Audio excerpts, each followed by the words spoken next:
Hello everyone, स्वागत है आपके अपने YouTube चैनल हुआ सर पर। और आज हम देखने जा रहे हैं अपनी बेसिक के सीरीज में भिन्न का गुना और भिन्न के भाग को देखेंगे।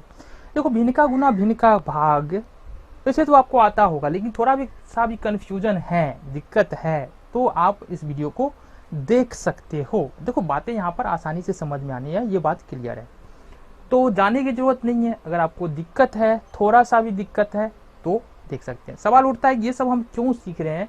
हम शुरू किए थे यहाँ से, अगर आप मेरा पहला वीडियो देखो इस बेसिक के सीरीज में, आप प्लेलिस्ट में जाकर देखोगे तो सिंपल सा क्या है, एडिशन और सब्सट्रैक्शन का है ना। तो वहाँ पर प्लस माइनस का कन्फ्यूजन होता है। तो ये सब वीडियो इसलिए सीख रहे हैं क्योंकि आगे 9th और 10th की मैथ की बात करें या आगे फिर 11th 12th में, तो ये बेसिक बेहद ही जरूरी है। बिना बेसिक के आप मैथ में क्वेश्चन आपको बहुत सारी दिक्कतें आने वाली है। तो इस दिक्कत को आप चाहें 10th में हो, 9th में हो, किसी भी क्लास में हो, तो आपको ये अगर बेसिक में दिक्कत है तो मैथ आप फिर नहीं कर सकते हो, है ना, बार बार दिक्कतें होगी। तो इसलिए ये वीडियो हम कर रहे हैं। और इसके बाद जो एप्लीकेशन है ना, जस्ट शुरू होने वाला है कि हम ये वीडियो क्यों कर रहे हैं, है ना। तो देख लो, यहाँ पर कर रहे हैं भिन्न का गुना। एक क्वेश्चन है हमारे पास 15/12 और 18/24।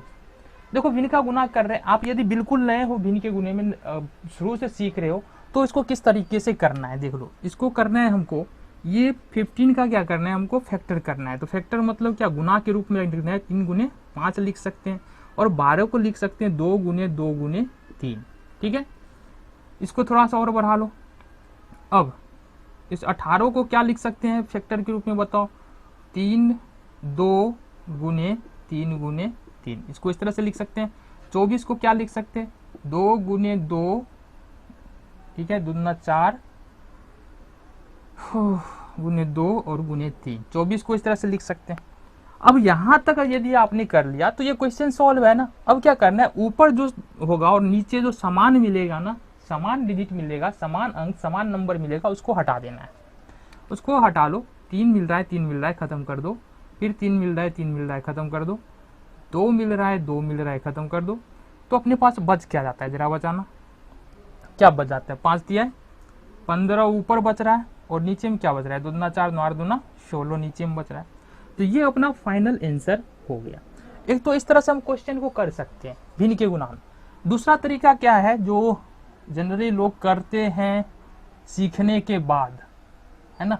अगर शुरू से इस तरह से सीखने के लिए जाएंगे ना, तो हो सकता है थोड़ा सा दिक्कत हो।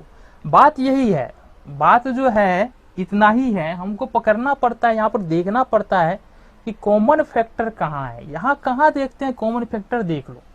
नीचे ऊपर देखते हैं, नीचे ऊपर देखते हैं। पहले तो ये चेक कर लो क्या इसमें कॉमन फैक्टर है या नहीं है। कॉमन फैक्टर कहने का मतलब कौन सा ऐसा नंबर है जो 15 को भी डिवाइड कर रहा है और 12 को भी डिवाइड कर रहा है। ठीक है, तो देखो यहाँ पर 15 को डिवाइड और 12 दोनों को डिवाइड करने वाला एक ही नंबर है, वो 3। तो 3 का टेबल बोलो, 3 5 15 और 3 चौके 12, कट गया ना, ये खत्म हो गया। इस तरह से अपना काम यहाँ पर हो गया है। इसी तरह से देखेंगे कौन सा ऐसा टेबल है जो 18 और 24 दोनों को काट रहा है। तो ये अपना क्या है, 6 है। ठीक है, 6 है। तो 6 तरीके 18 और 6 चौके 24। अब देख लो ऊपर में बचता क्या है अपने पास। अब देखो, अब देख लेना फिर से, क्या क्रॉस में कट रहा है, क्या क्रॉस में कॉमन आ रहा है, नहीं आ रहा है कॉमन। ऊपर नीचे अंश हर में कॉमन आ रहा है, नहीं आ रहा है कॉमन। तो अब क्या करना है, ऊपर वाले को ऊपर वाले के साथ गुना में लिख लेना है 5 × 3, और नीचे वाले को नीचे वाले के साथ गुना में लिख लेना है। ये 15 हो गया और ये 16 हो गया। समझ में आ रही है बात। देखते हैं एक और क्वेश्चन कैसे कर सकते हैं। देखते हैं हम कैसे कर सकते हैं मल्टीप्लीकेशन। तो मल्टीप्लीकेशन करने के लिए इस क्वेश्चन में देखते हैं 3/8 × 4/9। यहाँ देखो, ये आसान वाला मल्टीप्लीकेशन है, यहाँ पर कॉमन जाने की जरूरत नहीं है। देखो 3 का टेबल अगर 3 टाइम्स पढ़ेंगे तो 9 आएगा, तो ये खत्म कर लो। 4 का टेबल 2 टाइम पढ़ेंगे तो ये 8 आ जाएगा। तो अब यहाँ पर बच क्या जाता है, ऊपर में देखो 1 × 1 बच रहा है, नीचे में बच रहा है 2 × 3, 1 और ये 6। अब देखो ये क्वेश्चन इतनी आसानी के साथ बन गया, कॉन्सेप्ट वही का वही है। अपना क्वेश्चन क्या है जरा देखना, 3/8 है × 4/9 है। तो अगर इसको इस तरह से लिखे तो 3 इंटू 2 4 को यदि फैक्टर के रूप में लिखेंगे तो 2 इंटू 2 हो जाएगा, और 8 को लिखेंगे तो 2 इंटू 2 इंटू 2 हो जाएगा, और 9 को लिखेंगे फैक्टर के रूप में 3 इंटू 3 हो जाएगा, है ना। अब यहाँ से देखो ऊपर में जो इक्वल है ना, यानी समान संख्या को खत्म करते हैं नीचे में जो समान संख्या है, तो 2 2 ऊपर में 2 2 नीचे में खत्म हो जाएगा, 1 3 ऊपर में 1 3 नीचे में खत्म हो जाएगा। तो ये क्या बच जाएगा जरा बताना, ऊपर में कुछ नहीं है तो 1 बचा, नीचे में क्या बच रहा है 6 बच रहा है। तो कॉन्सेप्ट जो है यही कॉन्सेप्ट यहाँ मल्टीप्लीकेशन में। दूसरी बात है यदि आप शुरू में बना रहे हो तो इसी तरह से आप मल्टीप्लीकेशन बनाओ, जब आ जाए ना तब इस तरीके को फॉलो करो। तो कुछ और क्वेश्चन देख लेते हैं यहाँ पर फ्रैक्शन से रिलेटेड, यानी कि मल्टीप्लीकेशन ऑफ फ्रैक्शन से रिलेटेड, भिन्न के गुना से संबंधित। यहाँ पर अब अगला टाइप जो है ना क्वेश्चन वो थोड़ा सा अलग है। अभी तक हमने देखा है कि 2 फ्रैक्शन यदि हो मल्टीप्लीकेशन में, यानी 2 भिन्न हो गुना में, तो किस तरह से क्वेश्चन को हम सॉल्व कर सकते हैं। लेकिन इस क्वेश्चन में अगर 3 फ्रैक्शन आ जाए अपने पास, 3 फ्रैक्शन आ जाए तो इसको किस तरह से सॉल्व कर सकते हैं। कॉन्सेप्ट अपना वही रहने वाला है, कॉन्सेप्ट नहीं चेंज होने वाला है। अगर इजीली करना चाहे, अगर गलती का चांस नहीं हो तो कैसे करेंगे, 3 इंटू 12 इंटू 7 कर लेंगे, 4 इंटू 15 इंटू 21। हमने क्या किया, हर को पहले गुना के रूप में ऊपर में लिख दिया, अंश को सबसे पहले गुना के रूप में ऊपर लिख चुके हैं, और नीचे में हर को सभी को एक साथ गुना के रूप में लिख दिया है। अब क्या करना है, सारे अंश का यहाँ पर फैक्टर करना है। तो 3 का फैक्टर 3 हो जाएगा, हुआ या 1 इंटू 3 होगा, वो लिखने की जरूरत नहीं है। और अगर 12 का करेंगे 12 का फैक्टर तो 2 इंटू 2 इंटू 3 और यहाँ पर 7 हो जाएगा, ठीक है। अब यहाँ पर करेंगे 4 का फैक्टर तो 2 इंटू 2 हो जाएगा, 15 का करेंगे 3 इंटू 5 हो जाएगा, और 21 का करेंगे तो 3 इंटू 7 हो जाएगा। अब हमको यहाँ पर क्या देखना है कि कौन सा नंबर जो है वो अंश में भी है और हर में भी है, उसको एलिमिनेट कर देना है, हटा देना है। तो सब पहला नंबर जो मिल रहा है ना, ये 2 2 जो है ऊपर भी है, 2 2 नीचे भी है, खत्म। इसके बाद 3 को देखते हैं, 3 एक ऊपर में एक नीचे में, ये भी खत्म। फिर दूसरा 3 ऊपर नीचे, ये भी खत्म। फिर 7 ऊपर में भी है, नीचे भी, ये भी खत्म। तो कुल मिला के देखा जाए तो ऊपर में अब कुछ नहीं बच रहा है, मतलब 1, और नीचे में देखा जाए तो यहाँ से बच रहा है 5। तो ये फाइनल आंसर 1/5। तो ये इजीली निकल गया, ठीक है। अब इसी क्वेश्चन को जरा इस तरीका से करके देख लेते हैं, 3/4 इंटू 12/15 और इंटू 7/21। अब दूसरे तरीका से के देख लेते हैं। सबसे पहले देखना है 3 और 4 में पहला जो फ्रैक्शन है, पहला जो भिन्न है 3/4, 3/4, उसमें देखना है कि 3 और 4 में क्या कोई ऐसा नंबर है, क्या कोई ऐसी संख्या है जो 3 और 4 दोनों को डिवाइड कर रही है। नहीं है, छोड़ देंगे, आगे बढ़ेंगे। दूसरा फ्रैक्शन है 12/15। अब देखना है कि 12/15 में कोई ऐसा नंबर है कि दोनों को डिवाइड कर रहा है, बताओ। तो यहां पर हमको एक नंबर मिलता है 3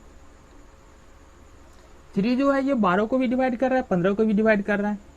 तो यहां से 3 का टेबल पढ़ेंगे, 3 4 जा 12 और 3 5 जा 15, ये कैंसिल हो गया। अब यहां से देखना है हमको 7 3 जा 21, यहां से ये खत्म हो गया। अब यहां से देखो क्रॉस में देख लो, अब देख लो यहां से, तो यहां से कॉमन आ नहीं रहा है, यानी अंश हर में, अंश हर में, अंश हर में तो कॉमन आ नहीं रहा है तीनों भिन्न में। तो अब क्रॉस में देख लो, क्रॉस में देखो यहां से अगर यहां जाते हैं तो ये 3 है, ये 3 है, तो क्रॉस में खत्म हो जाएगा। अब ये 4 है, ये 4 है, क्रॉस में ये खत्म हो जाएगा।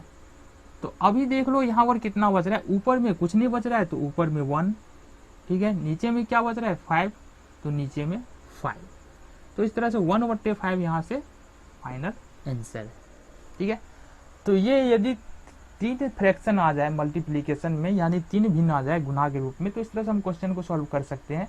4 भी आ जाए तो भी हम कर सकते हैं। अब देख लेते हैं डिवीजन यानी भिन्न के भाग को। डिवीजन का सिंपल सा क्वेश्चन है 8/9 डिवाइडेड बाई 3/4। अब देख लो डिवीजन का ये भी मतलब है कि ये 8/9 एंड डिवाइडेड बाय 3/4, या आप इस तरह से लिखो या आप इस तरह से लिखो, बात इक्वल है यानी समान है।